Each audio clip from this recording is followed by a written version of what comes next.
তো হ্যালো বন্ধুরা, আজ আমি চলে এসেছি একটা নতুন ব্লগ নিয়ে। আজ আমাদের ফেরতি রথ। তো সেই জন্য মাসির বাড়ি থেকে প্রভু জগন্নাথ বেরিয়েছে নগর পরিক্রমাতে। এখন আমি আছি গোলকুমার চক ঠিক প্রাঙ্গণের কাছে। এখন এই পাশ দিয়ে যাচ্ছে এখন আমাদের প্রভু জগন্নাথের রথ। প্রথমে আসে বলরাম, তারপরে মাতা সুভদ্রা, দেন প্রভু জগন্নাথ একে একে আসবে। আমি আজ তার পুরো ভিডিওটা দেখাবো, অবশ্যই তোমরা দেখো ভিডিওটা। এরপর তাদের আরতি হবে আমাদের গোলকুমার চক প্রাঙ্গণের ঠিক কাছেই পঞ্চুর চকে। সেইখানে এক বিরাট শোভাযাত্রার মধ্যে দিয়ে আমাদের প্রভু জগন্নাথ রাজপথ দিয়ে এগিয়ে আসছে আমাদের সকলকে দর্শন দিয়ে। এই শুভক্ষণে সবাই তো সবার মনস্কামনা অবশ্যই প্রভু জগন্নাথকে জানিয়ে কমেন্টে লিখো জয় জগন্নাথ। এইটুকু কমেন্ট লিখে সবাই প্রভু জগন্নাথের চরণে প্রণাম নিবেদন করো।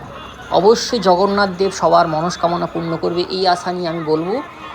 অবশ্যই ভিডিওটা স্কিপ করে যেও না, ভিডিওটা দেখো, খুব ভালো লাগবে। এখন দেখতে পাচ্ছি আমরা প্রভু বলরাম রাজপথ দিয়ে এগিয়ে আসছে সকল দর্শককে দর্শন দিয়ে। এই শুভক্ষণে সবাই অবশ্যই কমেন্টে লিখো জয় জগন্নাথ। এখন সমস্ত রথ এসে হাজির হয়েছে পঞ্চুর চক প্রাঙ্গণে। এখন আমাদের জগন্নাথ দেবের আরতি এখন কমপ্লিট হবে। দেখতে পাচ্ছ আরতি শুরু হয়ে গেছে অলরেডি। ঠিক এরপরেই আবার প্রভু জগন্নাথ দেব বেরিয়ে পড়বে নগর পরিক্রমায়, রাজপথ দিয়ে যাবে।